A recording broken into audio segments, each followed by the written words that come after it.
নমস্কার, আমার নাম কম্বল। বেশ সাধারণ নাম, তাই না? কিন্তু আমার জীবন মোটেই সাধারণ নাম। আমার প্রথম স্মৃতি যখন আমি সদ্য তৈরি হয়েছিলাম। টিপ টিপ বৃষ্টি, হালকা ঠান্ডা এবং আমার মিষ্টি গন্ধ।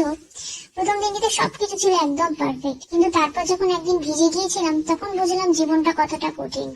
এখন আমি আমার কাজের বর্ণনায়, আমি যখনই বিছানায় বিছানো হই সবাই আমার সাথে প্রেমে পড়ে। কিন্তু একদিন হঠাৎ একটা বাচ্চা এসে আমার উপর ঝাঁপিয়ে পড়লো। সে আমাকে কিছুতেই টানাটানি শুরু করলো, যে এত গালাগালি করলো। আমি খুব খুশি হলাম, কারণ বুঝলাম আমি তো শুধু বড়দের জন্য নই, ছোটদের জন্য আছি। একবার আমাকে সারা রাত ঠান্ডা ঠান্ডা মেঝেতে পড়ে থাকতে হয়েছিল। গা শিরশির করা অনুভূতিটা বেশ মজার ছিল। কিন্তু পরদিন সকালে সূর্যের আলো যখন আমাকে স্পর্শ করলো তখন জানলাম সত্যিকারের আনন্দ কোথায়।